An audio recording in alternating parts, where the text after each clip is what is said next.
I'm going to call to order the October 13th meeting of the Parks and Recreation Advisory Board meeting. And can we take a roll call? Aaron Angel. Here. Scott Conley. Here. Thomas Davis is not here. Sam Liddy. Here. Hannah Mulroy. Here. Nicholas Novella is not here. Brandy Bradshaw Reyes. Here. And Council Liaison Sean McCoy. Present. Thank you. Thank you. With that, we're going to move on to the approval of the agenda. Do we have any comments or changes to the agenda as presented? That's good. Can I get a motion to approve the agenda? Move to approve the agenda as written. Second. Seconded. All right, on to the approval of previous month's minutes for August 11th, 2025 CRAB board meeting. Any comments or corrections to the minutes? No? Motion to approve the minutes. I'll make a motion to approve the minutes as written. Scott, thank you. Can I get a second? I'll second again. That's fine. All right. Next on the agenda is public invited to be heard. With at least one, I believe. Any others? Ethan Law Green, 930 Button Rock. I appreciate the due diligence that you all did on Crystal Open Space. And last week, City Council unanimously agreed with you to permanently cease negotiations, turning distal open space into a composting facility. So that's great news. And one of the positive benefits of that is that enables us to move forward to think about what's actually best for the land and for the wildlife there. And hopefully you all have been to distal open space, but if not, you may have missed the large nest that ospreys have built on a utility pole over there. And I was over there yesterday, so the nest is still there, but the ospreys seem to have migrated away for the winter. And of course, these are federally protected raptors, and so what needs to happen is that the city needs to consult with CPW and their district wildlife manager, his name is Cassie Penn, and to coordinate what should be done. And probably the best idea would be to get some bucket trucks out there and manually remove the nest in a way that doesn't disturb it and keeps it intact, and hold it in storage for the winter, and then build a new pole that's dedicated to the ospreys. And when they come back in March, which they usually do come back to where they built the nest. Sometimes they don't, but more often than not they do. Put the nest back out on the new dedicated utility pole, and so they'll come back and we'll find it and hopefully occupy the same nest. That'd be my recommendation.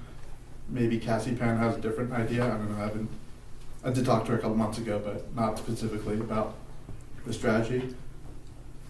And so I think that someone needs to show some leadership at the city level to coordinate with Cassie and figure out what needs to be done about this. Cool. Great. Okay. Thank you, Ethan. Ethan, can I get you a pencil?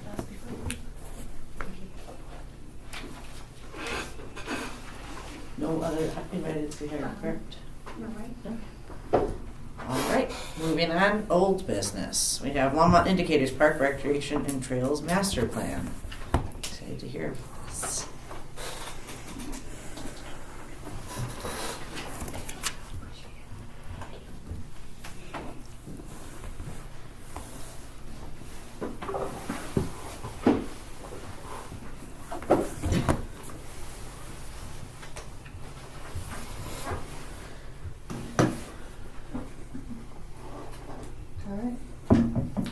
So I think everyone here saw hopefully the link in the packet that you could try maybe a little exploration before the meeting today. But this plan within Longmont Indicators is, let's see how many plans there are. 1, 2, 3, 4, 5, 6, 7. So it's within the 7 plans that have been uploaded to the site. This has been about 18 months in progress to capture, really with the intent of capturing what we've completed within the plan over the past years and what we're looking at ahead in order to further complete the plan and what those timeframes might be. So to basically, I'll just pop in and walk through it a little bit. The master plan, well, the first question was how are we going to organize this into something that's like navigable and understandable? And so we decided to use the 5 categories that are currently in the master plan, and then within those subcategories, just diving into all of the parts and pieces, whether it be renewal, whether it be completing the system, identities and such within our system as defined in the master plan. So just really digging into all of these different categories. The renewal and reinvestment. So this is obviously a category that captures every park and nature area, community park, and recreation areas in our system. So this is a pretty robust piece. So what we did was we went in and first incorporated pages for each of these locations, as well as then identified what it was ranked whenever it was, as it was in the master plan. And let me actually go back one. So there's renewal levels within the master plan. So which ones are the higher priority, which ones are on the lower priority, and then what has been done. So went back and looked through like some of the past park. I'm going to go to one that's recently been done. Athletic Field isn't one that's had anything recently. Athletic's a good example. A few years back, there was quite a bit of work that occurred there with the shelter, the playground, and whatnot. So just going through on each of these parks, looking back, these are the things that have been done, these are the dates, what's currently underway at Alfalter, and then what still needs to be done. And it's important to know that on the what still needs to be done, these are currently based on asset life cycle. So your age of your asset, whatever it may be, as it's recorded in our Infor, which is our asset management system. This isn't necessarily meaning these things are funded, but we're going to leverage this to start guiding those renewals and what those priorities look like. This is one metric out of 3 metrics that we'll use. I'm excited to share that now we have one of our most exciting pieces available at our fingertips to start using. But I'll get to that. So we have asset life cycle. That'll be our first key of this really needs to be, this is up for replacement, no longer serviceable. Is it in good shape? Can it go another couple of years? Do we have other priorities?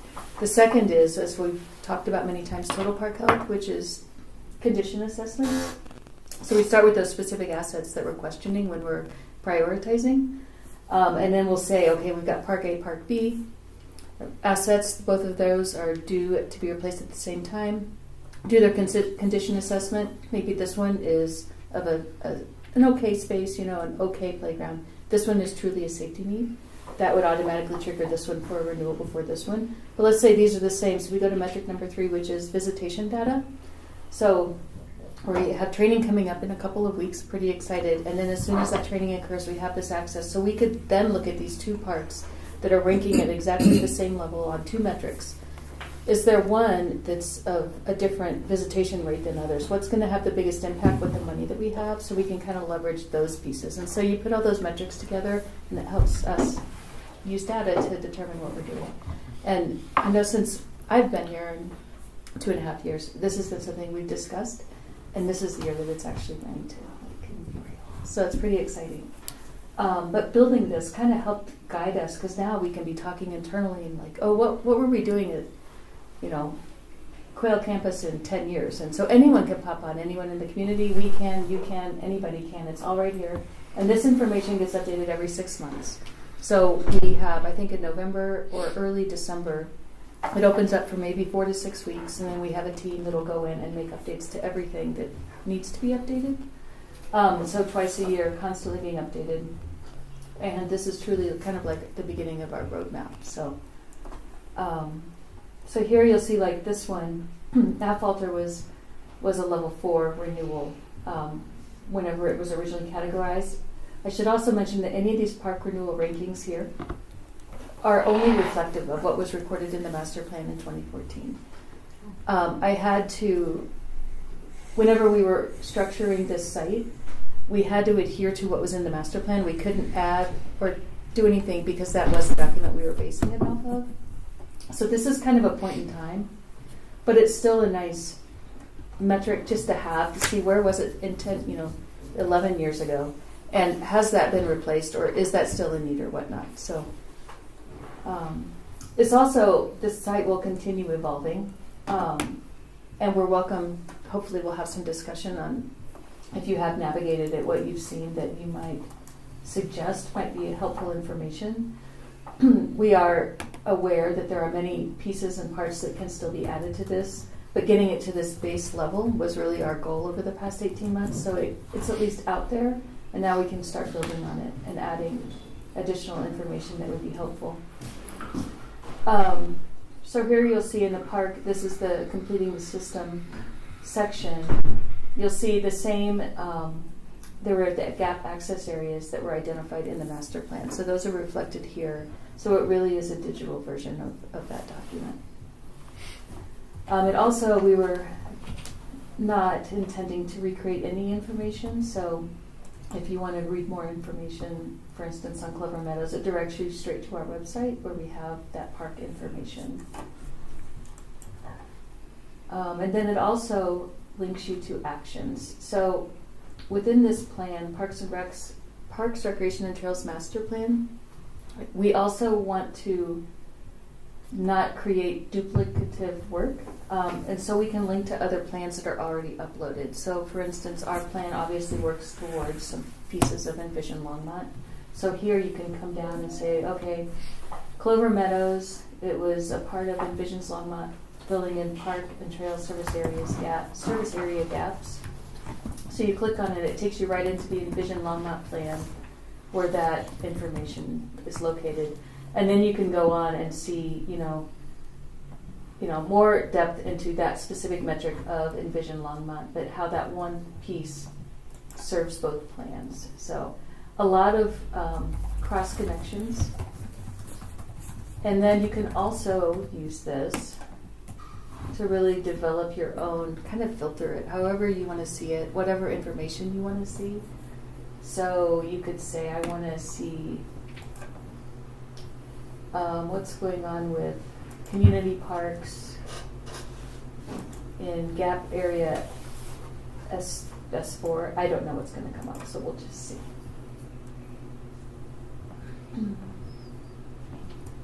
Nothing. I picked an area that doesn't have a new community park. I'll go to neighborhood parks. Those are probably more prevalent right now. And search. So West Grange Neighborhood Park would fill a need in gap area S1 should it be constructed. So that's directly west of existing Dry Creek Community Park. And so this gives you a little bit of information on that park. And then the action, by building out West Grange Neighborhood Park in gap area S1, it increases the percent of residential units near green space in that area. So it seems like a no-brainer. But just having this map and really seeing how each of these actions have results that contribute to the goals of the city as a whole is really great to see all of those connections. And then aside from the renewals and the connections, we also have connecting and integrating active living. This is one that isn't as built out. We still captured some of the categories within this. This is an area we'd like to focus on a little more during the updates in a month or so. And this also, this has a recreation component, and so that's a part of what the work that we need to do as a larger team is really determine what is this additional content that goes in here, and who's going to be in charge of overseeing the uploading of that content. Completing the St. Vrain, we've got Phase 13. Danielle's team is in process of awarding that contract. They're working on negotiations with CDOT right now on that award, and then that will start construction. So that's that's actually really exciting. We'll have the trail all the way to the state park. But I don't know, if you haven't gone in, I would just go in and kind of look around and see, the content that's been uploaded. See if you have any questions. And I'd like to just hear what you guys think.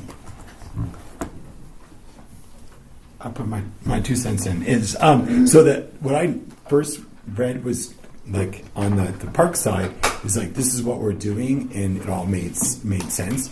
But when you tie it to like the goals on Envision Longmont, there aren't any real specified goals. Like, it's 95% the goal, like say within that half-mile radius sort of thing. Because when Longmont started, we were at 100%, right? So, because as Longmont grows, you lose ground. Well, you should be buying up ground to do it. But is that? But we don't like in the Envision Longmont piece. There isn't a set goal for any of them. Of like saying this is where we're headed towards. Like, you know, when you get to transportation, of like how many deaths are acceptable or not acceptable, it should be 0 if we're doing Vision 0. Like, we don't then tie it to goals. We just are specifying numbers, and so I think that's beyond the parks part of the plan. But it just that's where I first felt like there's this big gap of like the definition of how we're measuring doesn't seem to be clear, and then you know what the goals are for each one of those. So I think for the purpose, not speaking to Envision Longmont, but this particular plan here, since it was the intent of the master plan to have, you know, a certain number within a half a mile of the park, and we can make that a metric on this page, like we have control of that. That's inherent, and I think it's really just about identifying that is the metric that we're working towards. So whenever we say we filled the gap, that means that within this zone on this map, they all have that access. And I think that'd probably be the simplest way to do it. Because and then you always have development, but by showing a bubble on a map, that's like anyone that's within the bubble would have that access. Does that make any sense? Oh yeah. No, I just did, like it's not specified that 100%, which would be what I would read in between the lines, would be what we'd be going for. But who wrote half a mile between one of those 3 things, right? Like, and how does that compare to other cities our size? Right. I don't know any of the context. So adding more context for the reader would make more sense. Yeah. I mean, even like the 4 stars for Affolter, that was one of my other questions. Does that mean it's harder or easier? I don't know what the 4 dots mean. Because the information tells me a lot of jargony words, but it doesn't say it means that there was more investment in that park. And that's really, I think, what you want to say to the public is this was a bigger project. It took a lot more effort. That's why it has 4 points. We do have in the glossary section, for instance, here, level 4. These are sites with nearly all indicators. There's a spelling error. We'll get that fixed. Showing needs that should be addressed as soon as possible to avoid incorrect failures of equipment and high priority safety and usability. So it is the most critical. But if you go on the indicator site, the last tab is glossary. And so we tried to fill in some of those gaps there, just based on language in the master plan. But I can look at better ways to define, like, what does filling a gap mean? Like, what is that distance? What are people gaining? Okay, yeah, because I didn't, I could have gone to glossary, I guess, but I was looking at that little information thing. Right, the little dot. And I think it says something different than what it says in the glossary. I agree that the little dot, if you had the definition pop up when you hover it, that might really be nice. Yeah, that's what I was going to say. Yeah. I mean, I don't think we're charged by the pixel, so we can put Well, those words. You know what I mean? Like, Just just put those words actually on there so that people can see what 4 stars mean. I thought 4 stars meant like it was like super awesome park to visit, right? It is. You know what I mean? Like, so like that's, I don't know. And then I want to know who are we envisioning the consumer of this to be? Who is our main consumer? Audience. It really wants to be the community. When they live near a park, they want to know what's going on. And the rec centers, things like that. What has been happening, what is happening, and what's coming. We're trying to push this out. So our sustainability coordinator that's been leading the charge on this is presenting to the Neighborhood Group Leaders Association on Thursday, so they can start to help spread the word for people. Pushing it out in other community groups that aren't members of that. Getting word out on social media and through the information blasts that come out from our communications team. I kind of like how you just said it more than how I would search how this would come up is what's going on with my park. Click. Yeah, or like a QR code on like a park signage that says, see what's coming soon to this park. Yeah. Where it takes them directly to the page. Or not soon. That's the other thing. Right, yeah. Right, or 2035. like, You're like, what's happening? It's like, see oh, the future of this? 2048. Yeah. Right. Yeah. So does this link back to like each of the parks pages? On the website. So right now it hasn't hit it yet because we're still in the pushing it out Okay. and being mindful of where it's located. Ideally, it will be, but not exactly sure where.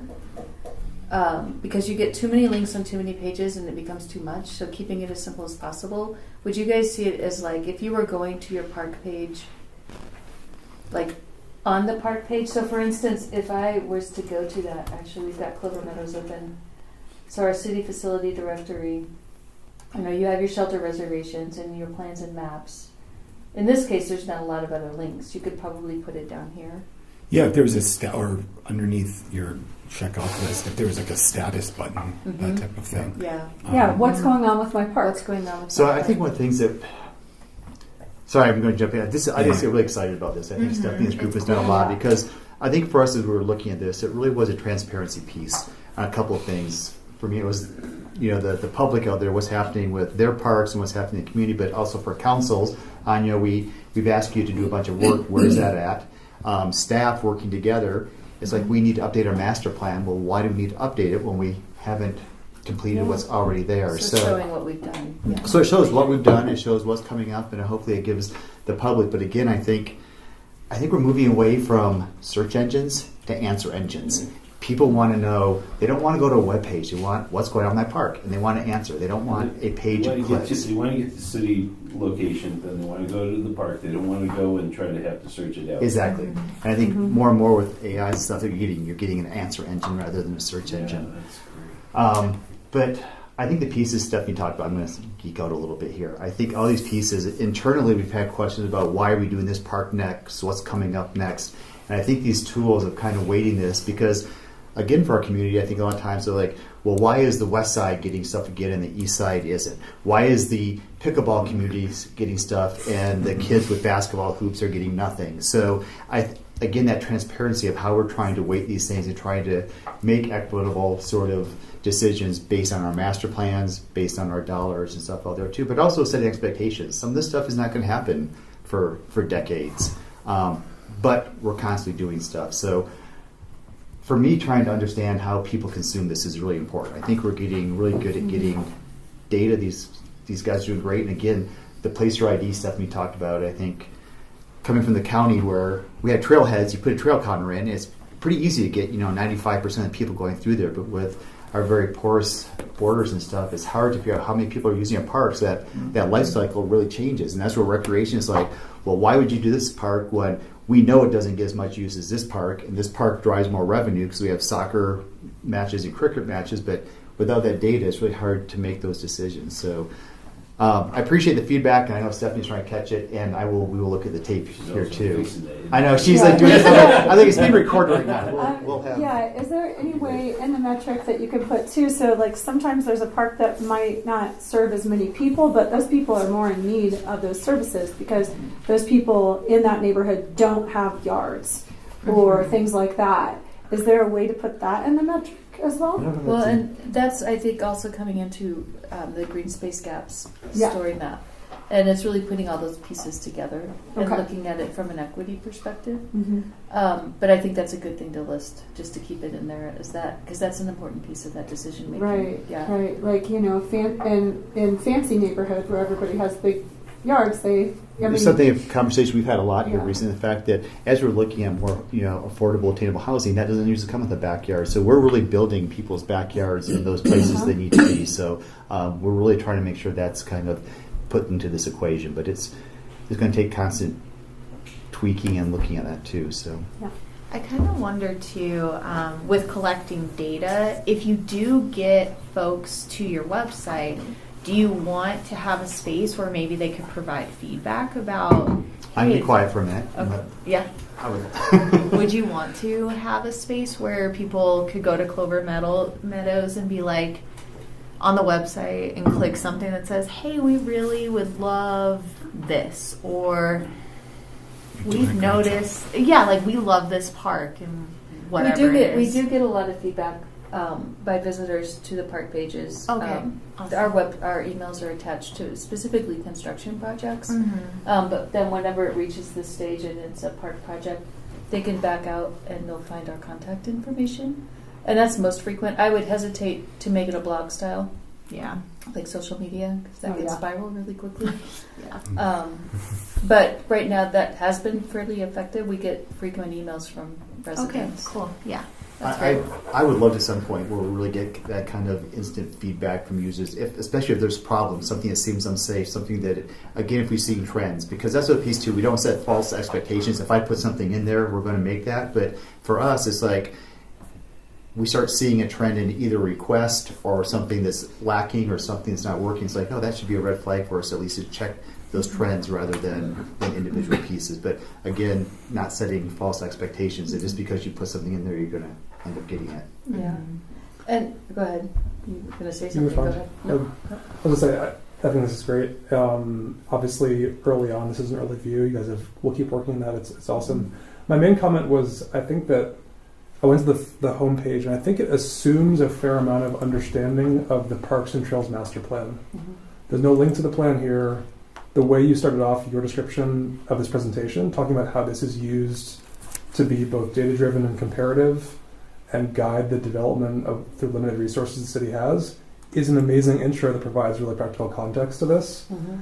My experience is that every single person that I meet in the community has no idea how this happens. No idea. Right. And you guys are like in the plan all the time. And so we're at different ends of the spectrum. And so I think the communication of why are we doing this and how does this affect choices that are made that you might wonder why a choice is being made, we're trying to tell you through this how those choices are made, would really connect to residents, I think, because they're looking for information about what's going on, and they're going to go on here, and when you see your neighborhood park and a date of 2024 for something that was supposed to be done, Mhm. and maybe an explanation for that, it leads to more questions. So it's like it's as much as it's great to share a lot of data, the contexting of completeness is also really important. Right.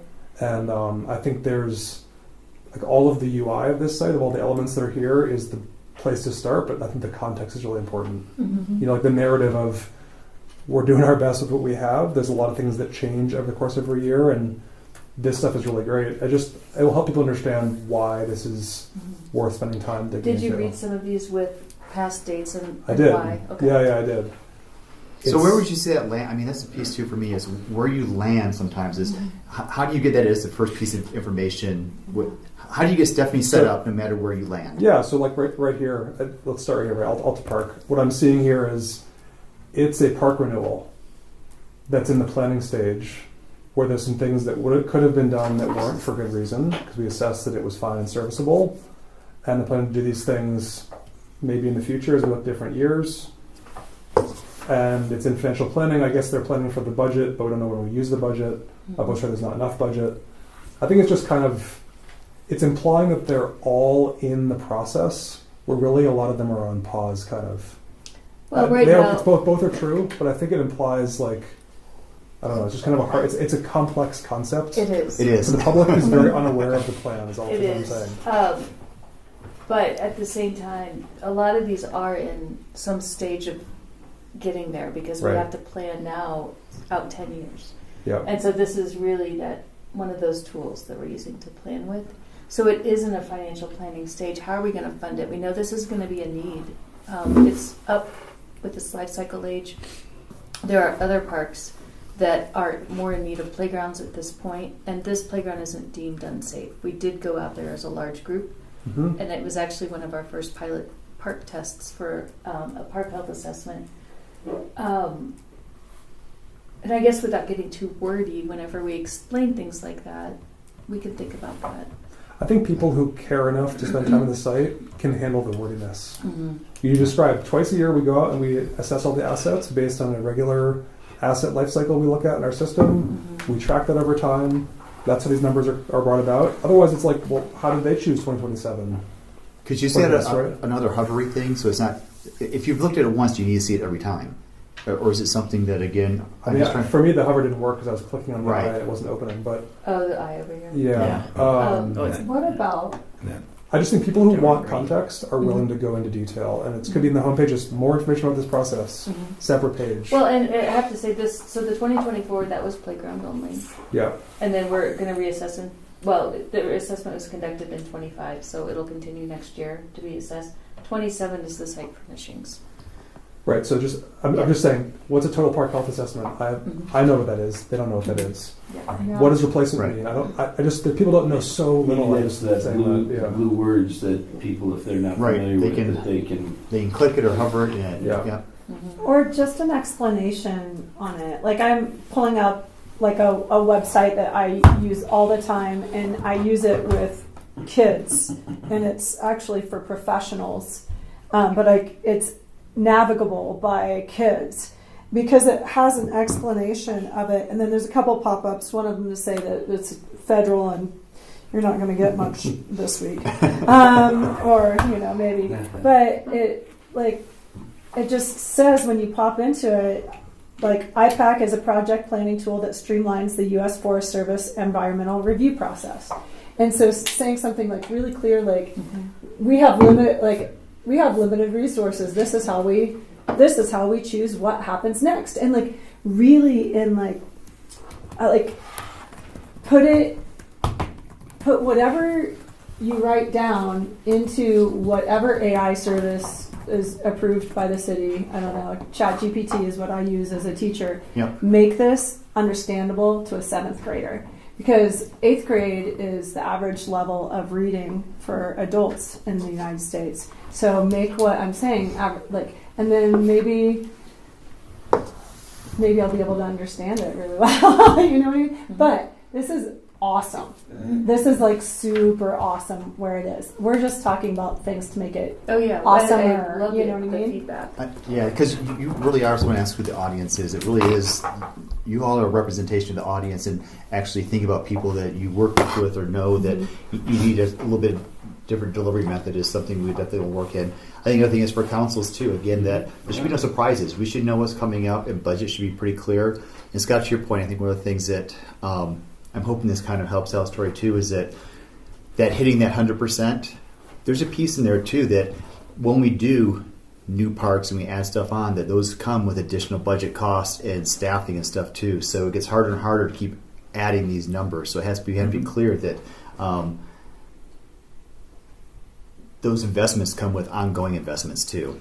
Well, I like this because it takes somebody that might, in any other circumstance, come down to council hot and heavy, or even to this board about things that we really would be like, hey, we're working on this, but we knew we were working on this, and we knew you were working on this from a council's perspective, and so in our defense, it would be like, hey, it's great to have this so that the people that are really angry about something that beyond this, or upset or concerned or whatever the case may be, you don't have to be angry, but concerned about it, then at least we can, they've looked at this and they've gone gone through the proper stages and processes.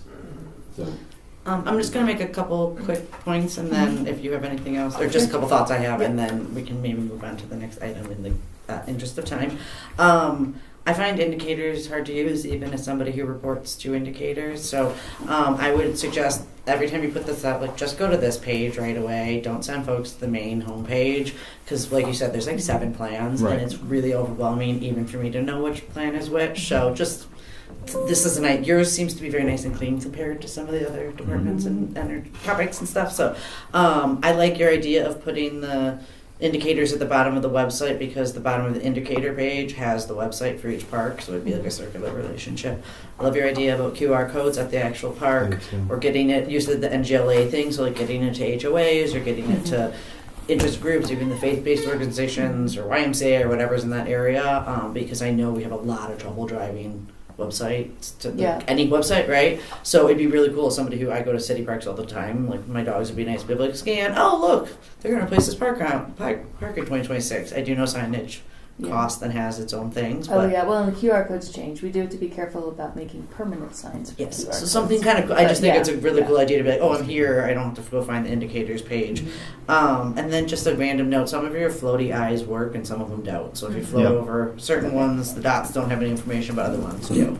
We have a consultant that actually does the work, so Yes. we'll let them know. Yeah. Is there any other questions or comments for her on this item? This is really exciting. Like I said, I think you might have one of the nicer indicator plan pages. So, way to go. Thank you, I appreciate Nice job. that. Yeah, Yes. really. They've been great. And Stephanie is diligent about Yeah, staying you're on doing top of great. this. And Yeah. Any other notes? Otherwise, I'm going to move on to new business. I think she's also presenting on this. Okay, new business A, Roosevelt Park improvements. Yes. So Roosevelt Park, a design build project that is actually going to be starting construction here in the next couple weeks. So I wanted to walk you through kind of where the design has landed so far and how we got here. So basically, Roosevelt Park came up as a need due to its existing playground, which was truly unsafe, and components had to start being removed because they were no longer It's serviceable. slowly shrinking. It's slowly demolishing itself. That's right. Um, It gets cheaper every year to demolish it. yeah. And then, in addition to that, there was a need from the recreation group to add an adult fitness course in this area, some outdoor equipment, fitness equipment. And then the third piece, which is work area 3, is improvements around the arts and public places sculpture outside the senior center. So we'll kind of dig into these. But before we do, I just want to talk about a little bit of the outreach that occurred last fall. So we solicited information for the adult fitness course with a survey that was placed. Was that a QR code that we had, and also hard copies at the rec centers? Yes. Because Elisa had given you all of that information, Yeah, I and think, I and know we stood got those it up. outside. And then The She- fitness group. she also set up a table by the playground. One of those days was Roosevelt's, the music festival that I can't think of the name of, that was the last Rhythm one. at Roosevelt. Rhythm at Roosevelt. We had to sit outside the Rhythm at Roosevelt, so we didn't have to pay for a booth. And then youth engagement. Wow. That Nice job seems so there. little. So as a result of the community engagement, this was the feedback that we received from the kids. They were presented with a couple themes and just what are the kinds of things you'd like to do on playgrounds. So that kind of helped inform the play items that were selected.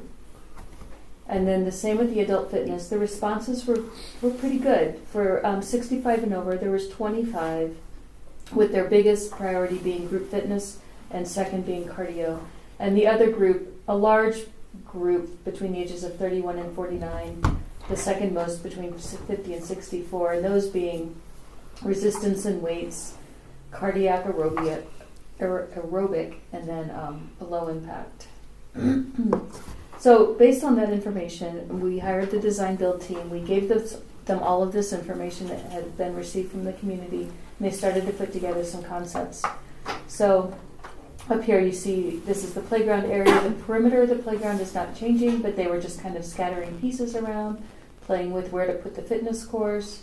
Over here they put it over a little bit to the side, closer to the side, or the senior center. Here it's kind of nestled between the shelter and the restroom. So after review with all of the internal groups here, recreation was one of those groups, everyone decided this was the layout. That way we could maintain the horseshoe pit and not disturb those, and also kind of keep it away from that drive. There's a pretty busy drive that does the Meals on Wheels, I think, at the senior center. So just keeping all of our grouped elements over here. So we're going to kind of dig into first the work area 1, which is the existing playground area with the new playground.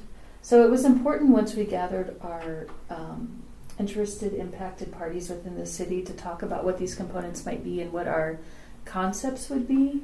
One of the themes that kept coming up amongst the group was accessibility and having a really accessible playground in a really used park.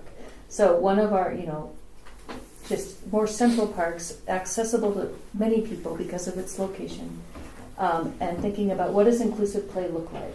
So it's more than physical impairments. It's all types of different serving all types of different, users of this playground, from physical, sensory, all the way down to cognitive. And so just taking all of those pieces and parts into consideration.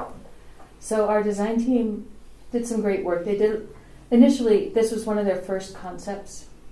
And what you see in the red is actually that poured in place, the springy material. And then everything in this concept in brown is the engineered wood fiber.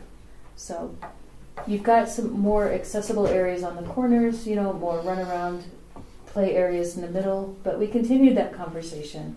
We wanted to continue making it better.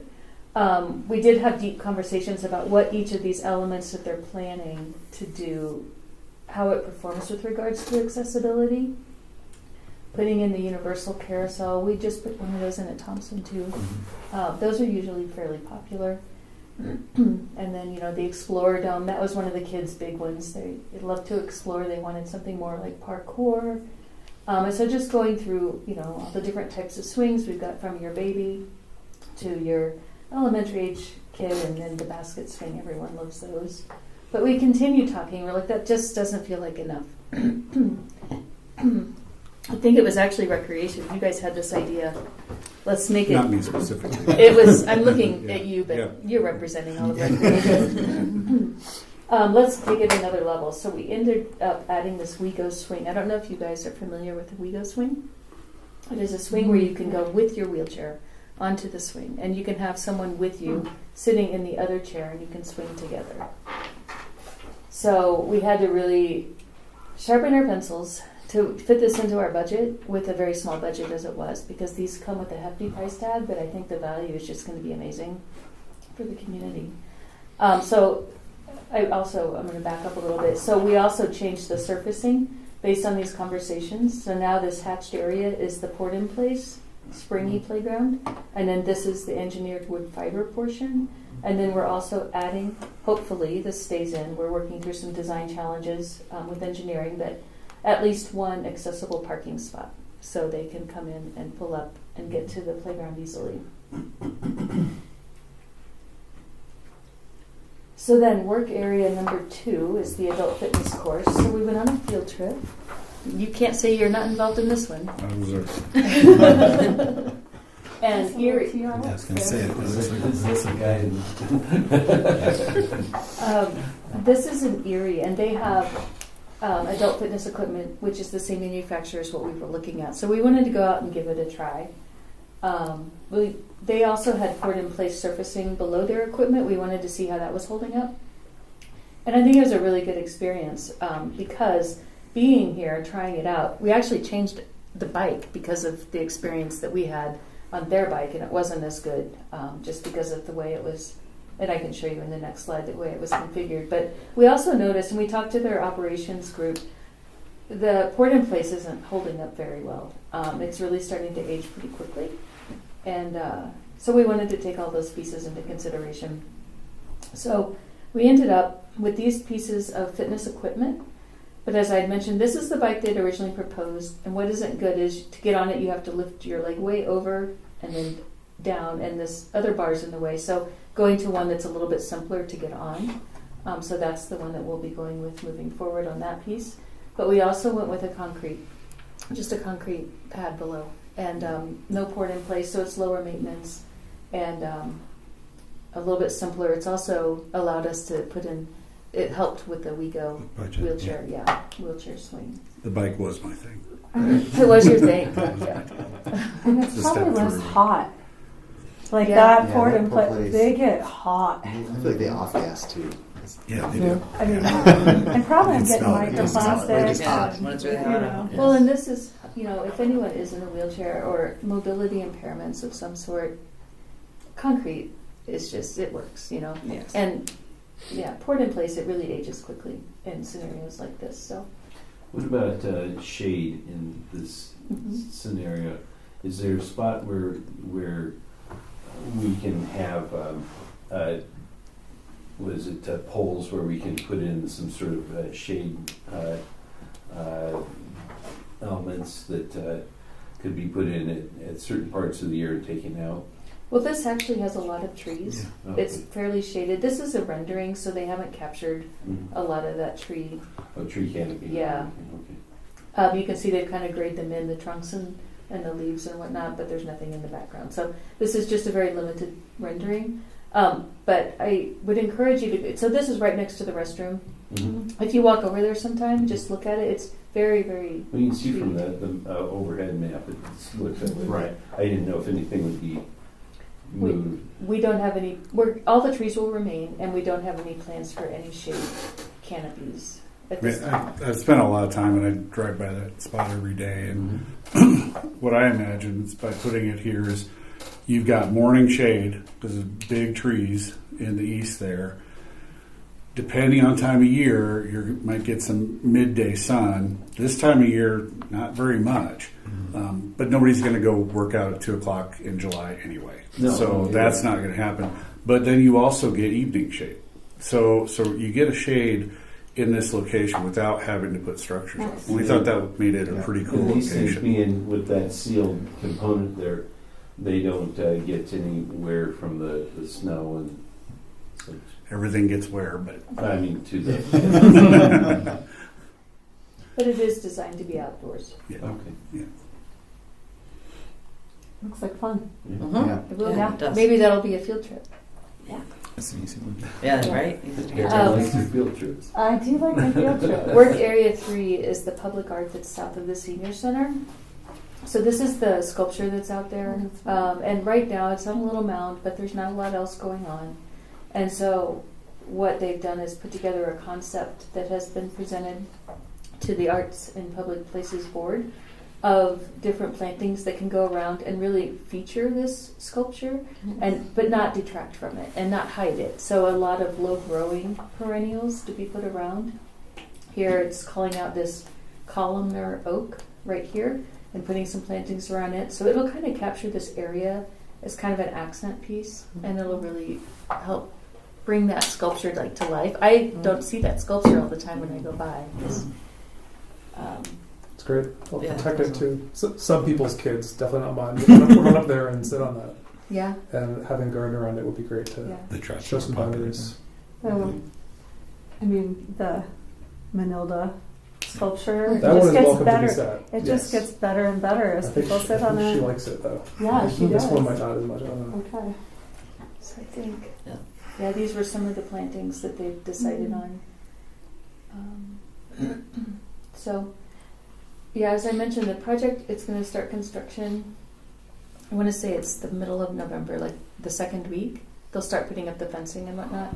And then it'll be into the first part of the year with the plantings, and then the first part of spring, and that's probably about when it'll be coming to a close. When is the fitness thing going to be done? I want to know. With all of that. So Okay. I would say safely, spring of 26. Okay. Are the only group that I know that uses this space really regularly is the medieval folks. Are they informal? Are they paying any fees? They're informal. They're informal, so they just take a note and they can go to Thompson Park. And, There's a some other lot part of of them it. actually Yeah. there. I think they can continue to do what they've been doing. Okay. And I Yeah, see maybe. them Yeah. out there every Okay. time. They're out there. They're pretty awesome. It's a pretty, Oh, yeah. it's a pretty cool organization. So. I think they'll be fine. Okay. Any questions? I just want to say thank Good you job. for the inclusion and everything. Oh, yeah. I think it's going to be really great. Some limited mobility in my immediate family and my husband as well, so it's really nice to see it being considered so wholeheartedly, so thank And you. Just another piece for that group, again, instead of talking about having to sharpen their pencils, that group sharpens their pencils. I mean, we squeeze everything we can out. I think we do it in a way that respects our contractors. They don't feel like they're getting squeezed out, but I think it's a very collaborative piece. It's definitely a group to try to get the most they can out of our budgets. We're working on that. So Sam, I think you had a question. Just one question. That southwest corner of the park where it's located, the connection point from there across Longs and Bross both don't have any crosswalks. It'd be possible to get crosswalks painted as part of this. we could ask the streets team. Yeah, if they're already going to be spending what I assume is a lot of money cutting into the curb to build 2 parking spaces, Well, that's our team, it'd be awesome to get crosswalks there. Yeah. but we'll reach out Yeah. to Just paint. I know transportation. they can't be official because Mhm. they always say can't be official crosswalks, but Yep. it's a very unsafe crossing on Long Peak there because it's the highest speed point between Kaufman and Bowen. And so you're trying to cross there, like especially on parade days and things where there's cars parked on both sides. Like the access point for 2/3 of the access to that park is very unsafe to get to it. And ideally formal crosswalks would be amazing with a sign. But again, they don't want to do that. So if we can get something painted that could be informal, that'd be great. We will look into that. That'd be awesome. Great points. Thank you. Yeah, it looks amazing. I think the location of the choice location is great. Because it's like you said, shaded. It's already a fairly open space. No trees have to come down. Yeah. It's amazing. They will be replacing all the sidewalk around the playground in the same spot, just because it's not ADA compliant right now due to slope. Yeah. But yeah, we didn't have the budget to like change it like we did Thompson, so we're really leaving that intact. We're gonna take the sand, all the sand for this part. We're delivering a lot of sand anymore, so this one might go to Union. We're not sure yet, to help that beach. So. Yeah, with ADA compliance, if you can remind them that a ramp that's ADA compliant to get to a street that's very unsafe is not any better than a ramp that's very unsafe. Like, you're still going out into the street into traffic at that point. When I said slope, it was the cross slope of the sidewalk, not They the did a ramp bunch of to go replacements to. around Thompson as part of the project where like we replaced all of the apron pieces, but not into crosswalks, and it's like very hard to navigate. I'll that. consult with our transportation team because they're the ones that do the crosswalks and those ramped. I Appreciate it. remember what they're called, but yes, the truncated domes. Yep. Yeah, the fitness part was driven 15, 18 years ago by Michelle Waite. So at Cedar Center, she was the person who got this added to the list, and so even though she's moved on, retired, enjoying that life, getting this done. And we're going to try to take advantage of it within recreation with some programming there, try to do some group things, certainly utilizing the senior center too. That's one of the reasons we felt like it's a really good location for it, because that's a group that we hope will use this equipment. How does maintenance look like for those sort of things? There will be some. They have there's maintenance that they require, but we're going to have our maintenance, Robert, who does all of our equipment at all of our facilities. Oh, okay, good.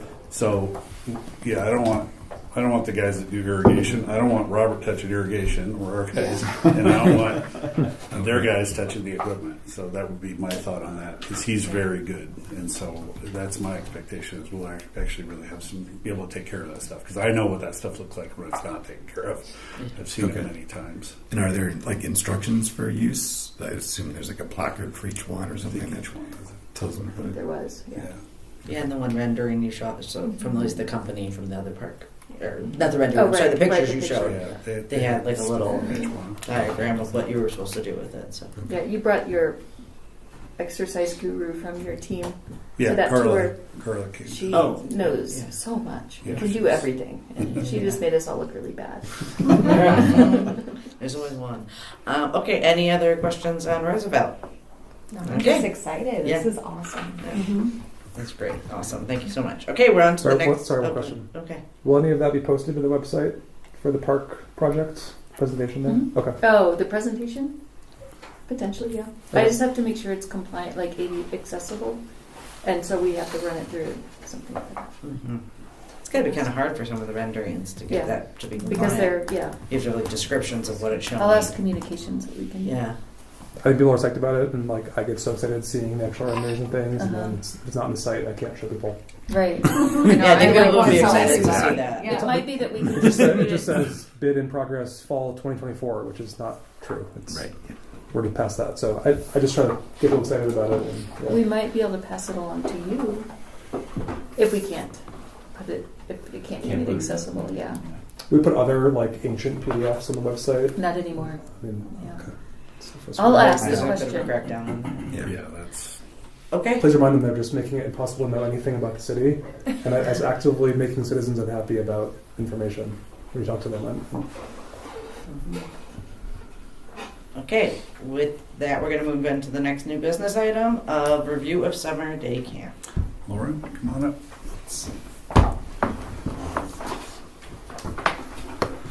So, we wanted, as we've been showing you guys periodically, some things we're doing within recreation, and realized we hadn't brought our general programming, which tends to be a catch-all, but in this case includes day camp, which is a very important program to recreation and the community. And Laura McNeely is fairly new to us. How long has it been now? Year and a half. My goodness. A year and a half, and she's taken on our day camp in addition to what we call general programming, so that would be the basket weaving sort of thing. Anything that's not sports. Underwater basket weaving. We have basket weaving, and it is very successful when we offer it. So Yeah, it's not offered now or at Yeah. a time that I can take it because I've been trying to. it's Our instructor for that is actually, she moved to Boston. She'll return in the summer and offer that again. Okay. getting instructors right now was a real challenge. I will comment on that. Yeah, it's post-COVID. It has gotten harder and harder to get folks to do programs. It's just a different world, and it's frustrating. That being said, we want to talk about day camp because it is very successful. And that's it. Take it away, Laura. How do we take this like log? I think it will. It will go. I think your Click mic on is. VC. Move your. It's on a TV. It'll go away, I think. Oh. Just It will go press the after center a button bit. on that one. There you go. I just want to make sure so we can see all the words.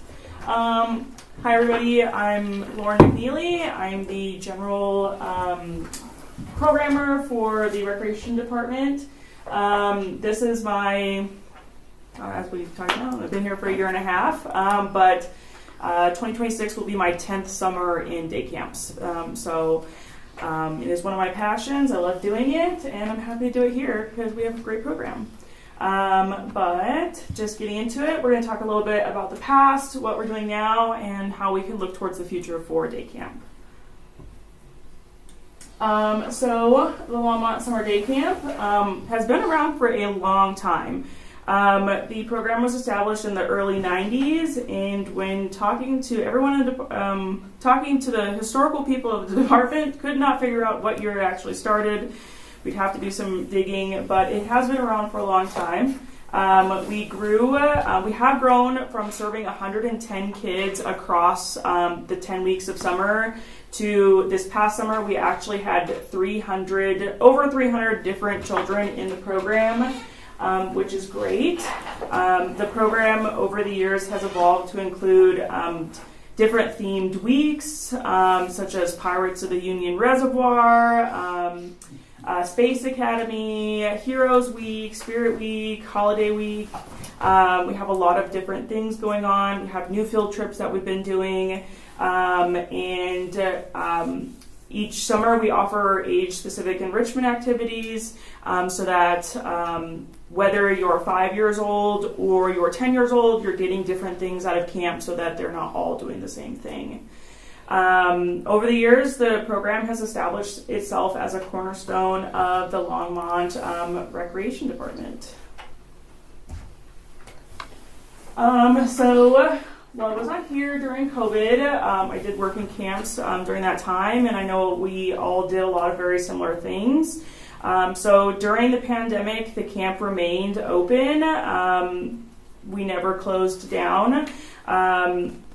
We actually provided exclusive childcare for Longmont employees so that all workers who were essential could continue to support the community. And we adjusted our operations to work with smaller group sizes. We increased our safety measures, which we are a state licensed camp. So there are already a lot of safety measures that go into running camp outside of COVID. So those increased safety measures really ensured that the children were healthy, safe during the program. And we did a lot more stuff outside. So this program really became a model of community resilience and the department's commitment to serving families in uncertain times, which COVID was definitely a lot of uncertainty. Things were changing every day, every week, hour to hour, it felt like, especially when it came to youth programming. Very few things were running that summer, but we did run the summer camp. Yes. So what the Longmont Summer Day Camp offers. So yeah, this is past summer. Yeah. The kids had a great time out at Sandstone. It was just this past summer? Mm-hmm. Okay, then I don't know those kids. I thought I did. Okay. I know every summer I'm like, I feel like I start to get to know the kids, and then they're like, no, I'm so and so's sibling, and I'm like, dang it. That's probably You what guys I are was all like. aging. Yeah. That's my daughter in the background. Is it really? Yeah. Hi.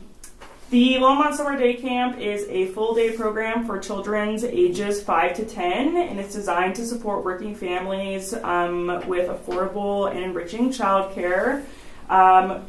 Just before COVID, we shifted to a daily enrollment model, meaning that you did not have to enroll Monday through Friday. You could enroll on just Tuesdays. You can enroll Tuesday, Thursday, Friday. We priced at a daily, so this gave parents the flexibility to register for what they needed, which improved participation and accessibility. As the years have gone on and as we have progressed to post-COVID, we are now seeing families need more Monday through Friday care. With the dependability of being able to register for Monday through Friday. So this past summer, we actually introduced weekly enrollment back into the equation, and we offered 20 weekly enrollment slots. So just being flexible and doing those, like changing our enrollment, has resulted in additional revenue without limiting access to the program. So even as we adjust pricing, we still remain incredibly affordable. We actually are still, parents who enroll in the program throughout the summer save on average about $350 a month compared to more private alternatives for summer camps. So we think that's amazing, being able to stay affordable so that parents can rely on us each summer. We're committed to continually updating the program and improving. Our program has helped to boost revenue and community satisfaction. Can't talk about day camp without actually also talking about our Expedition Tween program. So our Expedition Tween program is a outdoor-based adventure program for our older youth who are 11 and 12 years old. This program focuses on off-site excursions, leadership development, and team building experiences. This past year, we actually sold out all of our weeks with wait lists, which was great. Since the program was established 3 years ago, this was the first summer that we were able to do that, which is wonderful.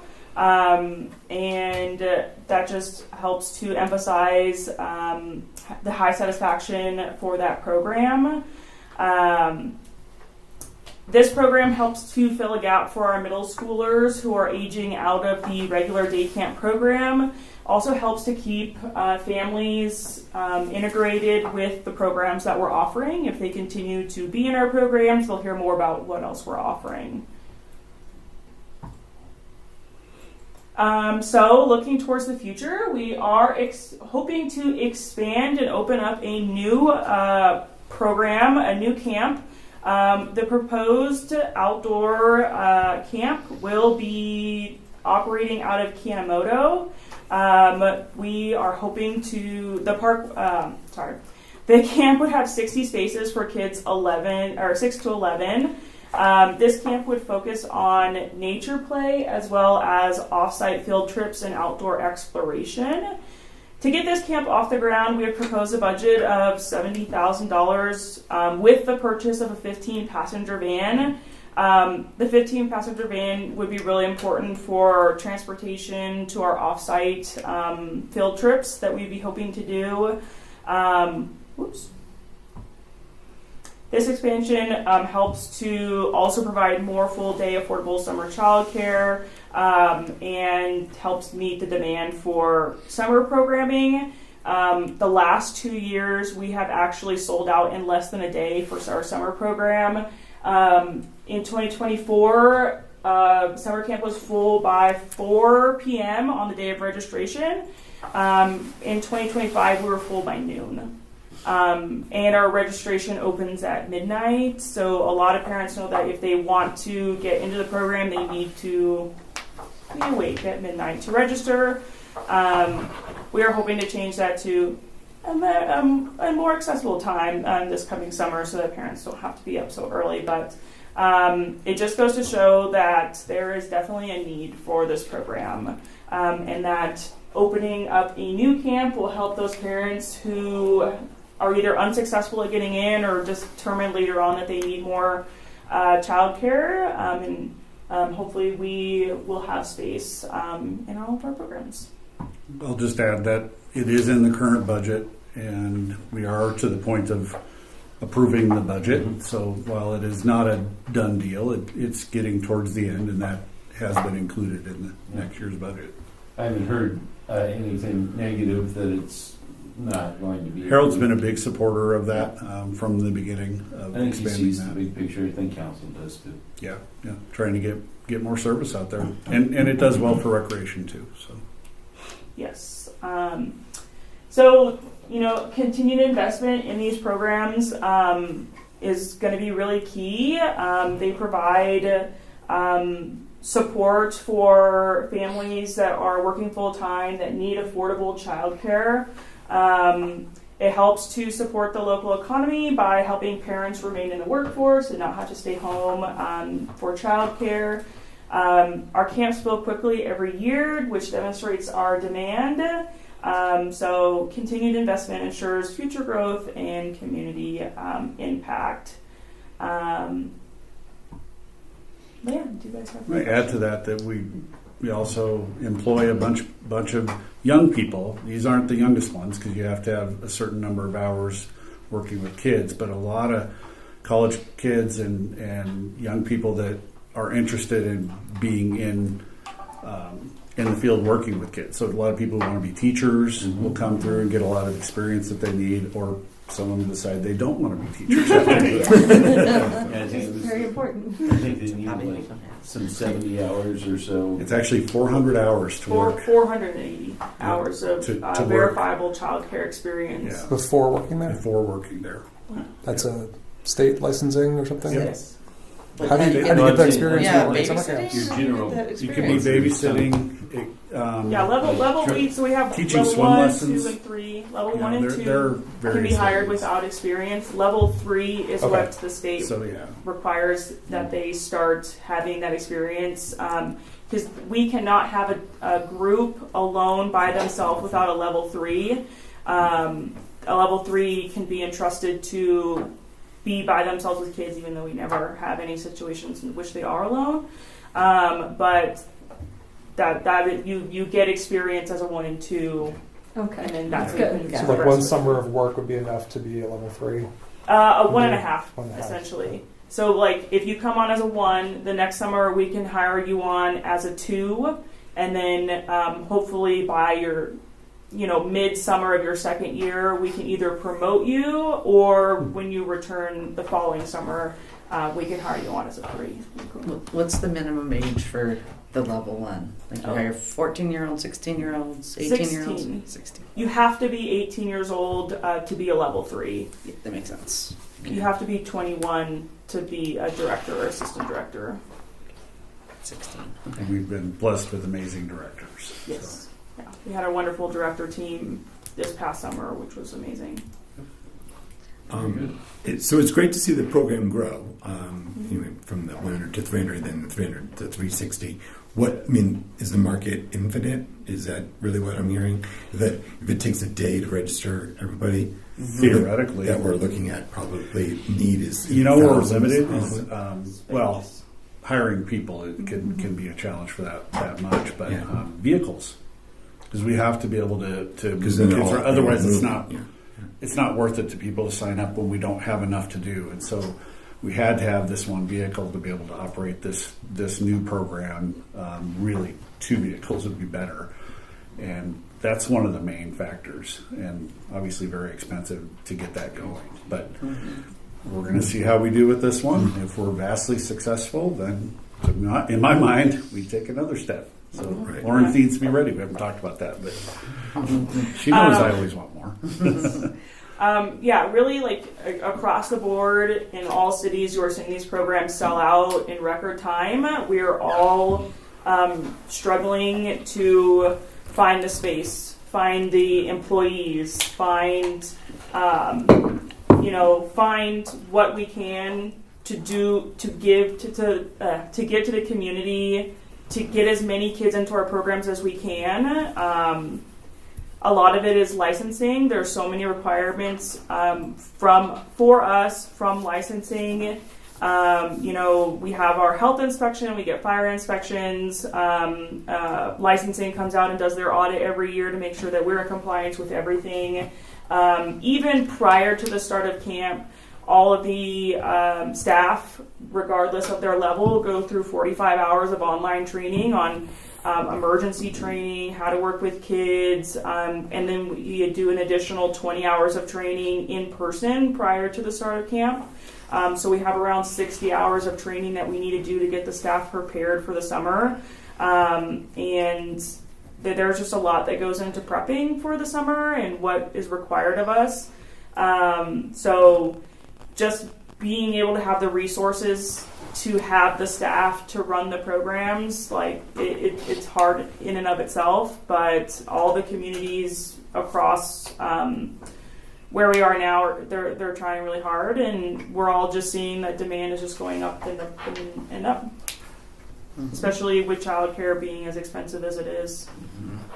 Absolutely. So I'm thinking about Kanemoto Park. Is that going to, are they going to be basically using one of the shade shelters for as their home base? What's the home base going to be? Because there's just 2 pavilions there. Yes. And they're usually full all summer. Yes. That is going to be one of the, harder parts of moving the camp there, is that we will be using both of the shelters throughout the summer. But we plan on having 30 kids at each shelter. That'll be their home base for the summer. But the great things about Kanemoto are the activity pool. They'd have 2 baseball fields that the kids can do activities on. There's plenty of shade for them. There's some really nice playgrounds, which we're also very happy about the Roosevelt playground upgrade, because they will be over there using that when it becomes available. There are a lot of amenities. Rec center too. Yeah. So. Yes. At Kanemoto, they'll be able to walk to Left Hand Creek Park. They can walk over to the rec center and use those amenities, which we've already talked to the pool managers over there about having them swim a couple times, once a week, and then they'll be able to use the activity pool. It's just a really good site for us to work out of. That is also one of the limiting factors for us, is space and being able to license a specific space for the program. Now there's the outdoor school licensing procedures, and that probably opens things up a little bit. Yeah. But a suggestion is maybe to communicate with Burlington's extended day programs. Because they have a summer camp as well running out of Burlington, which is, I think Burlington actually is the baseball diamonds, or I think Burlington, because when we Yeah, were the lines in the field. Yeah, the lines in the field. So they're kind of the kids are going to come across each other. And so it might be good for people to communicate, I would imagine. Yep. Where there's still a lot of planning going on. We're just in the very initial phases of determining location and then communicating with all of our different parties. We still need to talk with the rec center, talk with athletics, all sorts of things. So we're just in the initial phases, but we are hoping that this new program, will open up a lot of opportunities for families to join the program when they haven't been able to. We don't want to go so far till we are pretty darn confident the budget's going to be approved. So, Okay. All right. Any other questions? Or Yeah, one. First off, it's just an absolutely A+ program. I've had 2 years now of using it, and every part of the program is perfect, in my opinion. The extended hours are really important. They open those hours. A lot of parks close at 3:30. Sorry, camps close at 3:30 or 4. And if people have working jobs that can't be done by that time, it's just not an option. Mm-hmm. It is very affordable. and the quality is really high. So I just really appreciate everything you guys have done with the camp. Yeah, thank you. My only compliment is going to be when you think about the sign up time. For some people, it might be harder to have it during the day, even though it sounds like it's easier. There are people who are working and not able to get to computers. So for like equitable access to sign up, there are other options I'm sure you're considering for that as well. Yeah, we are. So with sign up, we're hoping just to move it to 7. 7 o'clock would hopefully be before people, start their work day. And then 7 o'clock is also a benefit for us because that's when we start staffing the memorial building, and we direct all calls for the program to the memorial building. So if you called the rec center, they'd say, oh, let me transfer you to the memorial building. So it's important for us to have staff on site to be able to answer any and all questions that parents may have if they're having issues with registration. People do have the option to walk in. You can still do it online. But when it was at midnight, if anything went wrong, staff weren't on site to answer questions or fix anything. So just being able to move it to a more accessible time for the public to be able to reach out to us, that's like our goal and the purpose behind moving it then. But yeah, we're looking into multiple different ways for people to be able to register. I'm sorry, just for me, to your point about people being home, work, computer, you can do it on a mobile app though. I mean, it's easy enough to grab your phone. I wouldn't want to use the RecTrack website on my phone. That's personally. But, it works. Yeah. I mean, it's not the easiest process, but if you're as motivated as I am to have answers for the summer, right, you make it work. Okay. Yeah. Okay, anything else? All right, thank you so much. Thanks, Lauren. Thank you. All right, we're on to board candidate interview committee. Yeah, so I think we have. I don't know. We have, I Jeff and I haven't believe, talked. is it two spots? I believe open. Thomas is not going to return. And do we have somebody? Who from here is anybody termed? Am I done? I think I may be done. Are you termed? I don't know. I have to check. Yeah. I knew about Jeff, Thomas, but I yeah, believe there are 2 Jeff, spots. Okay. So basically, we need a couple people to. Just me. Right? Yeah. You're out of here. Wow. Wow. Go back and public transportation. So once we're rid of Scott, and he's not eligible for this, we need a couple people because we'll do interviews with the candidates, assuming we have more than 2. So we want to try to get a time together. So who's interested is really what it comes down to. I like interviewing. It's fun. Let's do it. It's really like cool. your It's a really enthusiasm. cool. Yeah, It's a really I cool like it. process. Yeah. I think it's fun to meet people and hear why they like why they're parks and recreation. yeah. I totally agree. Depends on when would those interviews be? What month? It's let's see. I think they'll be November, so about middle of November. Okay. So, and we try to arrange a time for everybody. So usually it's late afternoon, and it'll be online. So we'll meet on Zoom. Was it one of the potential candidates, this lady here, or do we know? I don't know. She didn't tell. She didn't say. There was somebody who came by like 6 months ago and spoke I about remember, about Flanders Park. yeah. She was interested. Oh, yeah. I do remember that. Yeah. Hopefully she'll apply. I don't know. Yeah. So you need We like to get 2 people. 2. So is there anybody else? Brandy, I Aaron? could interview. Yeah, Okay. in November I could, Okay. not October. It'll definitely be November. Okay. I don't remember when it closed, but Interviews in December. yeah. Cool. And then we get those done. Yeah. We turn in the recommendation, and then those guys will see it that first meeting or so, and then do the interviews on a Saturday morning. Is there any, because I'd like to get the word out to people, but I don't want to sit and text with my arthritic thumbs and tell them all about this, but is there a cut and paste thing that I can send? Because I really we should like be able to get it. There should be a link. There should be a spot where that information's out. I'll get it to you guys. So that's something we should be able to send. I don't know that anything the city promotes. I think it's just usually like get engaged, be part of a board. It's not like specific to parks. But I'll get something. If there is something specific to parks, it would just- it'd be good. I'd like to, especially, I don't know, I'd like to do some outreach to people that aren't necessarily represented in this room. Yep, Not that we're not all awesome, but When will it actually open? Ooh, I don't remember. It's pretty quick. It is. I think. I feel like it's always like I hear about it and it's closing. Yeah. No, it's coming up here right away, Okay. and it lasts about a month. Okay.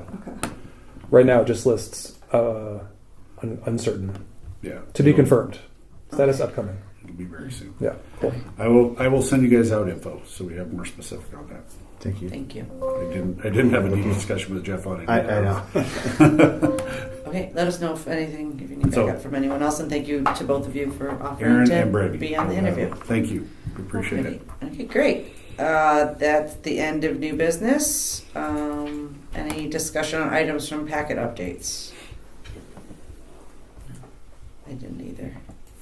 No? All right. With that, moving to items from staff. Anything from staff? I'll mention that 4th of July we're working on for next year with some new plans. Kiwanis is not going to support fireworks next year, so we are going to be coming up with something different. I don't mean different doing, but a different version of what we've done, and different ways of funding, all sorts of ideas. So working on that right now. Okay. All right. That's it. Anything else from staff? Okay. Any items from the board? I have one thing. I think the transportation committee meets at the same time tonight, and they're talking, I think, about e-motorcycles and all the challenges around that tonight. I think that's also of relevance to the greenways, probably. And We've so been I think talking. We're a part of that team, so the I'd be interested Rangers. in a future myself- discussion on yeah, that. it'd be or great. just an update. Yeah. I just said a bunch. We had two local communities, Commerce City and Berthoud, and one other local one just made new rules and regs. So it's I saw Commerce City, Aurora does. Aurora. It's City of Aurora. Boulder just created a mile per hour limit too. And that's one of the things we're kind of debating on. Once you have that, then do you have rangers with radar guns, and how do you How do road cyclists feel about that? Like you can't go more than 15 miles an hour anyway because you're gonna. They do. I know. Oh, yeah, they do. But I'm I just saying, mean, like I ride that's an e-bike. They go flying past. yeah. It's. Exactly. I mean, I ride it that's about still 12 a reasonable to 14 amount. miles an But the bigger issue is, I don't propose creating a speed limit that you can't enforce. Right. So that That's just been seems my to be. point. So I think that the idea of saying that this is like a orange or yellow or red zone sort of thing is more important. Is to stress like usability. If you're riding at 6 a.m. and no one's there, no one's there, and it's a lot different than if you're doing it middle of the day on Saturday. You may be in that group. I also talk about the fact that we get people coming about e-bikes, but I know people that ride road bikes that are riding faster than they should be riding too. But again, if you're commuting to Boulder and there's no one on the trail, I don't know that that's a problem. We've talked about the idea of like ski resorts. We have kind of merging areas and stuff and trying to give people warnings and educational piece of.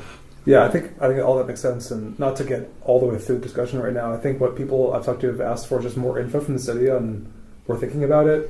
Here's the status of how it works. And that's we going to throw out don't there have speed too. limits. Just to say how it currently is a starting point. Yeah, it It's was a probably challenging about council's topic. thrown out, Yeah. but we were already working on that. And it's again, there's certain things that we're seeing on the greenways right now too. It's hard to explain to people too that level 1 and level 2 e-bikes are not considered electric motorized vehicles under the state statute. Right. So then you get to see someone sees someone riding an e-bike, which seems okay. Now they're riding an electric motorcycle, and then they're riding a gas motorcycle, and then they're riding the one-wheeled electric vehicles, and it's getting really hard to start to manage It's that. really coming down to is that how they're riding it, not the speed or anything like that. It's the how they're riding it, where they're riding a wheelie down or when it gets to an intersection, they're flying through it without dismounting like you're supposed to, and that sort of thing.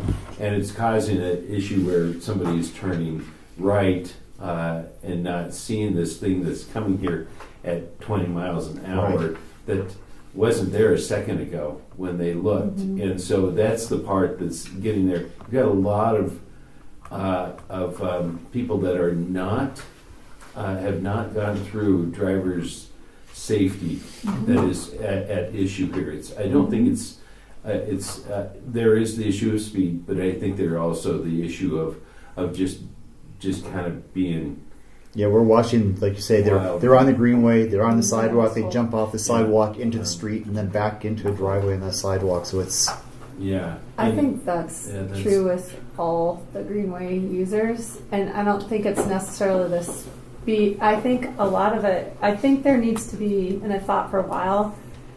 I don't know that we have the money or how to get it out there, but like safety classes. I mean, there'll be people just ride faster than their ability on all sorts of things, and whether I see a lot of older people that can't stop.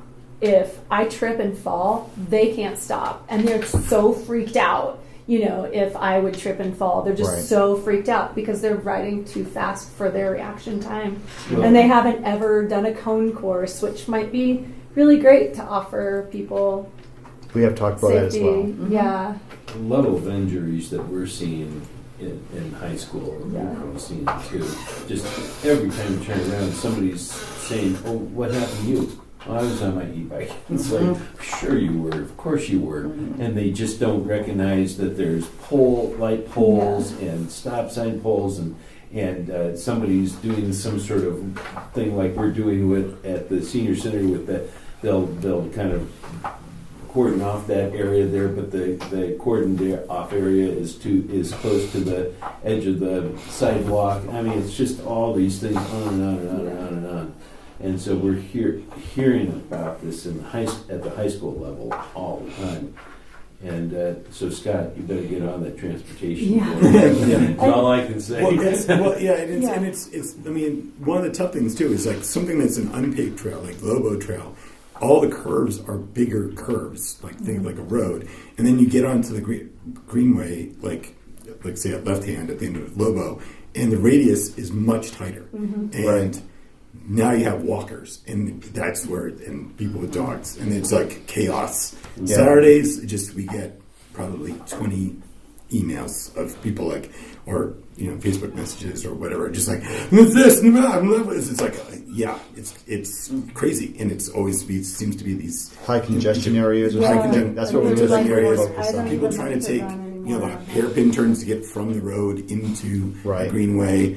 And someone's cutting across grass to do it, whatever. It's just, it's like, I think a lot of courtesy talk. And we're talking about actually doing on the site, those areas, having staff out there and doing, maybe combine it with the bike to work today, where you have some of those educational stops that help people understand how important that is. And maybe some education at the senior center, and maybe some integrative education between teens and seniors would be fun. I'm that frequent user of, that whole thing, Scott, and I don't actually see e-bikes as a problem during those high congestion things. The e-bikes are more exciting at about 3 p.m. is when they're super exciting. But I appreciate the mobility that it gives people that don't have that mobility and the access. So I don't want to limit it to a broken arm is a broken arm. We just don't want people to die. Like, broken arms are fine. Yeah, it just, people should be comfortable before getting out on them. Yeah. Especially on pavement, and going 15 to 20 miles an hour. I think because a lot of people don't know how fast that is. It'd be kind of fun to do courses in the school parking lot. Like, I don't know. It sounds like a good. It'd be fun. I have a quick question for all of you. 8:30, right? Yeah, Okay, it's I started being on like space. So I need your advice. Tomorrow evening, we've had this thing come up as general business for council to look at, and it's a citizens-initiated code amendment referring to prairie dogs. And, my feeling is in this, here we are, we're not funding level 2 projects. We've got a lot of people that are, becoming more food insecure and other things like that. And this is one of these issues where we were dealing with the over here with the prairie dog folks that wanted to leave our park that had been fully planned and everything, and leaving a whole prairie dog area. And I don't, I'm trying to figure out, is this something that really is priority and something we should spend a lot of time on? What's the code? I'd like to. This Yeah, is- I'd like to see it. Can you So, put it up there? I Because could. Yeah. I think I got it here. Yes. Is that the right one? No? it's right here's for HDMI, I think. Okay, sorry. No, that's not I it. think it looked like this too. I think you just gave it up. I just didn't show it hard enough. There we go. Yeah. I mean, this is just basic.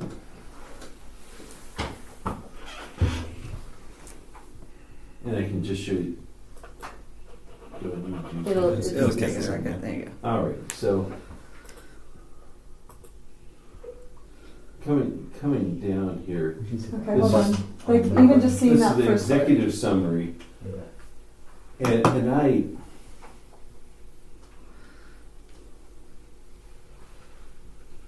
think they want us to my understanding is they'd like us to add in this when they're doing developments in areas.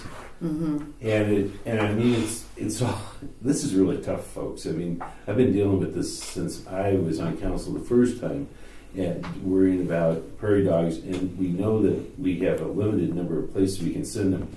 Not every place is willing to take them. And then to do this when we have people that are, not that I'm going to as a council member, approve every development that comes down the pike.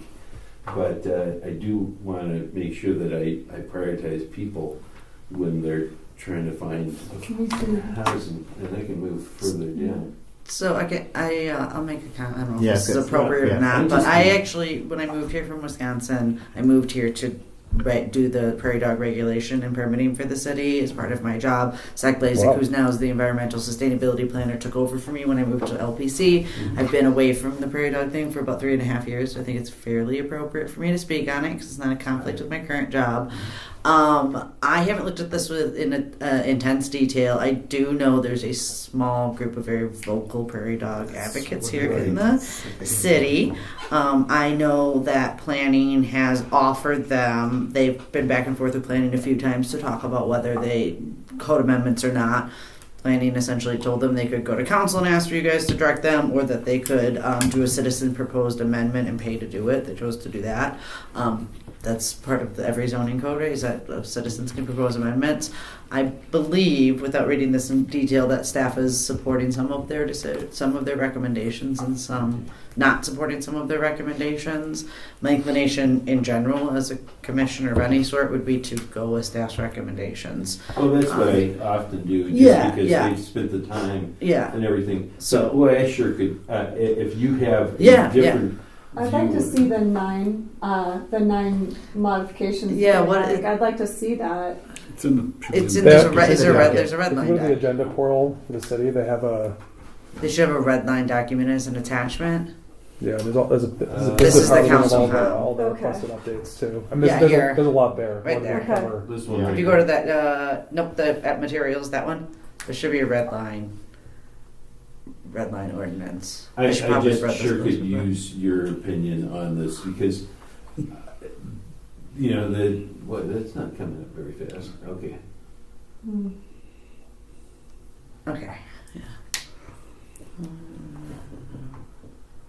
Do I can go a little slower or? You can go a little bit. Yeah. Yeah. I mean, And I don't need an exact, I'm just trying to get your feeling on this. Is this, because I normally would take kind of the city's, recommendation on this, but I also don't want to in a time when people are food insecure, job insecure, housing insecure, I just want to make sure that this is the priority of the community. I reject that You thought don't do that? process.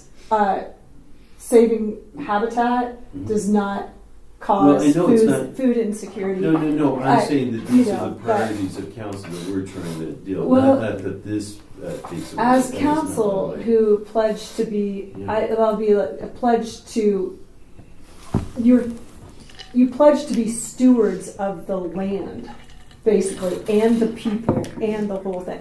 If we're going to walk our talk with our sister cities, with the Northern Arapaho, unfortunately, like you've got the pesky mice, or like to a lot of people these are pests, but it is under your purview. Like you have habitat loss is the major cause of No, I extinction. get it, but And it's under, and you have power. okay, but I want to say that there's already places that we're planning to develop here in town that are already cited for development, so that they've already been viewed for how much Yeah. habitat loss there would be and things like that. So I don't know that that's the critical component. If it would be something else, I would never propose to go. I mean, I'm not a supporter at all of this Kanemoto easement, changing the easement Yeah. there or anything like that. Mm-hmm. And if or moving our, and I was fully in support of your guys' decision on in regards to Tull and Distal. I think you guys made a great choice there and a decision there.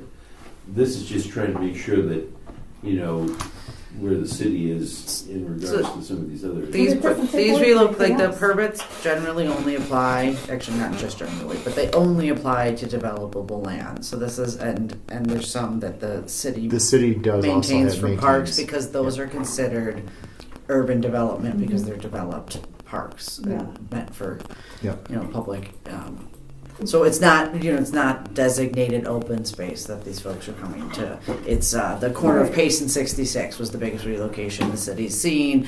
Next to Walmart on Ken Pratt was a very large relocation where they went through a major prairie dog permitting process and relocated as many prairie dogs as they could before they were able to develop the site.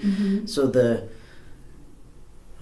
position that the prairie dogs are being removed from like prime habitat space is usually a misguided understanding because the areas that they're being removed from where these permits are being sought from are areas that don't have adequate foraging for them. They're surrounded by two-sided streets. It's not prime habitat. So there's a lot of No, but it ecologists is- agree that they're essentially maybe intended to be there in the end of the Well, I just wanted your advice. yeah. Yeah, I've made maybe 3 points. One, I think it's important to always discuss habitat preservation in context of all the investments the city does make in open space outside these areas. There. City spends tremendous tax funds and time and energy to protect habitat of all kinds in many places, first of all. Second of all, I think it is unfair to say this is an issue that has broad public support when there are several people who bring it up all the time and spend all the time on it. So the question of how broad the support is a fair question. Mm-hmm. Of a Yeah, priority. totally fair question. I think it's not unlike with the distal tull discussion about eagles or bird wild. There's always wildlife people are very motivated to talk about it, and I don't think it's easy to assess how broad public support is for the topics when they're very involved. Just that's important. And then third, that the recommendations they're making, I just did a quick read through, seem pretty pragmatic to me. I think it's important to think about what are the actual impacts on a process that these have. They seem to raise a couple issues. One, that it's too easy to work around the process, like waiting until the relo sites are closed to apply and then saying, oh, there's nowhere open. Right. Two, that it should be more expensive, which seems reasonable. These are marginal costs on large developments. And then the third one being just that the process has some gaps in it overall. And I think if they're genuinely interested in working within the process to better capture the funds from that process and then use that to invest in habitat preservation, that's great. Well, They seem very reasonable to time, me. I've always appreciated all your points of view, and I just want to make sure that if we're going to proceed down this pathway, that I'm hearing your point of view. I mean, what a better group to tell me about it. I know Aaron's passionate about this, and that's why I love this group, and I want to hear that where you guys are coming from with this, because I mean, as this is why we're supposed to be on these boards and commissions and stuff like that, to hear because you're the kind of the pipeline of where folks are coming with this. But I'm going to get people to my point where I was saying, I'm going to get people tomorrow night and say, is that your priority? And I needed to hear what you had to say. It takes no money away from the city. Like, it takes a little bit of time. You're not paid to deliberate, for your, and so it doesn't really take away to consider what these people are saying from anything. And I saw that there was a prairie dog fight in my neighborhood, and there was like an unsanctioned boxing match. Yeah, it was, and there was a scrawled on this sign is like something about like, why aren't you worried about homeless people? And it's like the people that are worried about. So now you see where I'm coming from. This is where I mean to be beat around the head and shoulders over some sort of thing like this, where you're like going, it's a false choice to not see that the environment has a huge impact on the quality of our lives. But I just don't want to, if I can say that, when I have talked to you guys and you've given me good input, that this is has no downside as long as we're following kind of what the staff's recommendation was, then I'm fine with that. But I just don't need to go in there without having talked to the people that I know would give me great advice on something like this. And I do think though that people saying it's very small that are hugely vocal, but it is not a very small group of people that are worried about habitat and about prairie dogs and that love prairie dogs, because that prairie dog fight in the neighborhood was all the houses I just want against a place for them to go, where yeah, so there's but there's a lot of or stay where they are, because there's a lot of places where they really can stay where they are, like they really can. There's really no downside. Oh, so there's some chewed grass, So it's not, like that. I don't know. There are a lot more people that are passionate about this that don't actually come to these meetings. So if you talk to your high school, which is a group that doesn't get we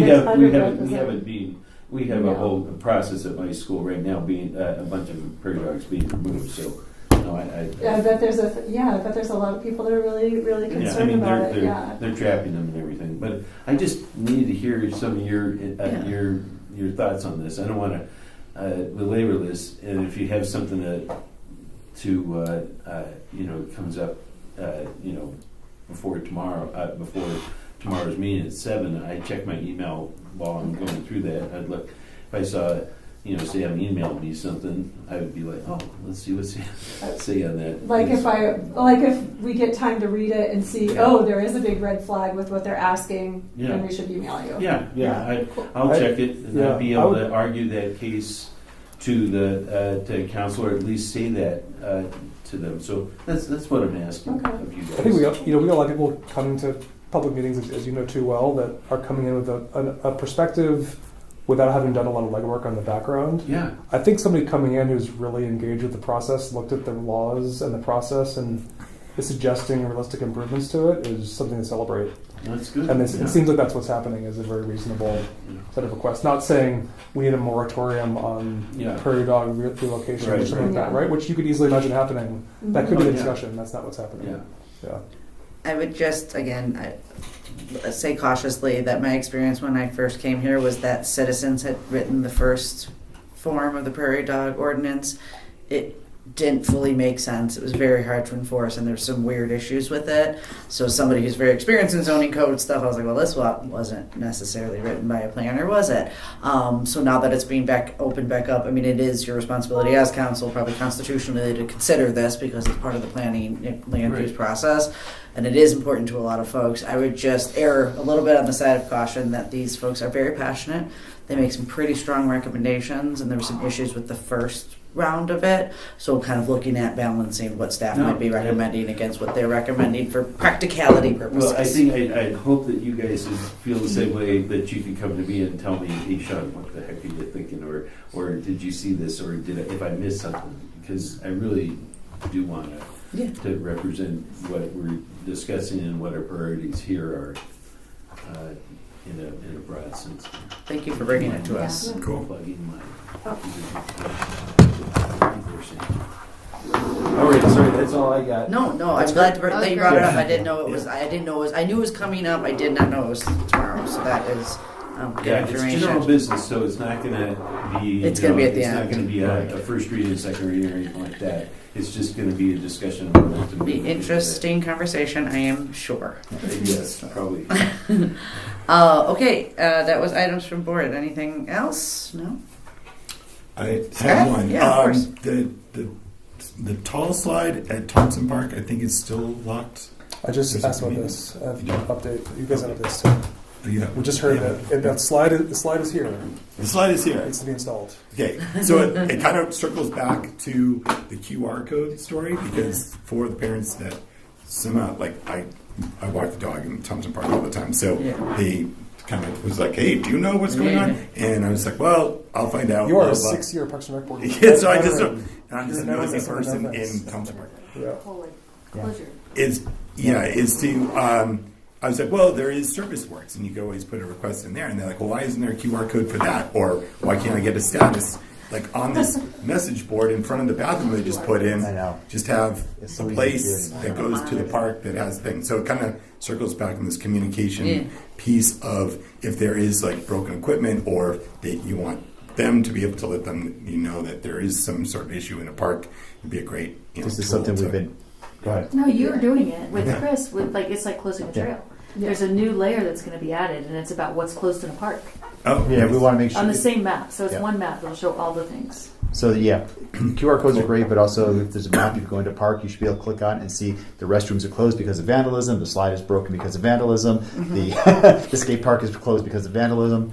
Yeah, assume vandalism. Exactly. That's really- So yeah, we're really trying to help people make good decisions on where they're going, what kind of amenities are there, what's closed. And we like to also, some things we just don't have a time frame on because the parts aren't available. So I'd like to say closed indefinitely, or if we do have something out there that we It's know insurance, we it's could police say reports, this it's is going to be everything- closed. Everything that had to occur in order to purchase that slide again is why it took so long. Oh yeah. So there is- for me, it really is. So totally. people are making plans. They plan to go to a park because of the slide, because of the shelter. If those are closed, we'd rather them, not have to be trying to figure out their birthday party plans and just go someplace else, knowing that it's most likely not going to be open. It is kind of a good Halloween look, all the chains over it. Yeah.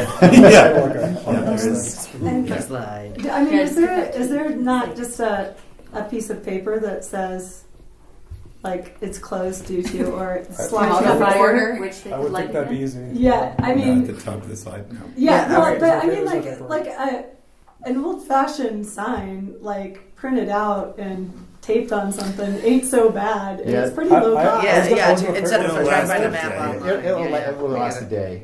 I would have done it, but they would take it down probably. Yeah, Yeah, they'll exactly. probably Officially they'll approved. probably I know, that's what I mean. say that that's we're the thing. vandalizing. It's like- Yeah, vandalism. Yeah, because like that kind of thing shouldn't be a problem if you just say, "Hey, it's gonna," We harp on it. It's small stuff, but it's what I think.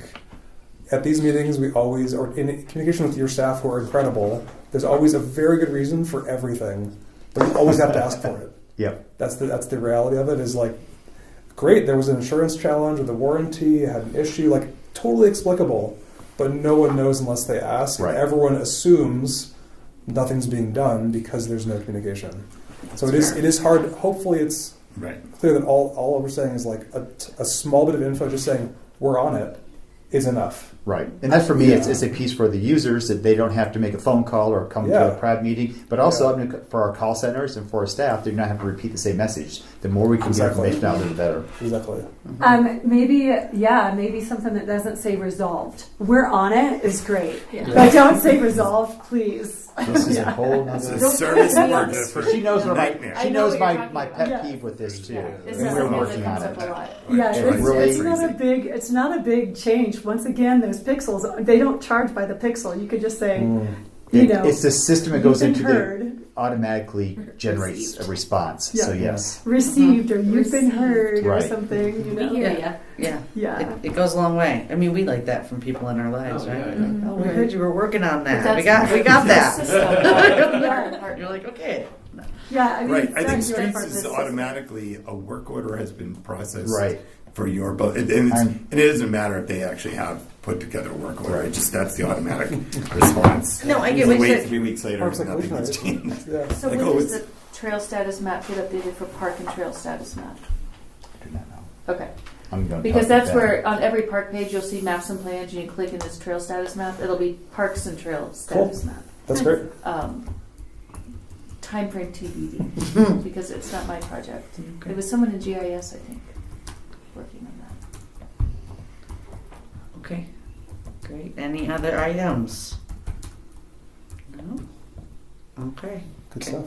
Yeah, Nice. great. This is Okay. really exciting. Thank you. Can I get a motion to With adjourn? Second? Second? All right, we're adjourned. Okay. Thank you all. Is that sign?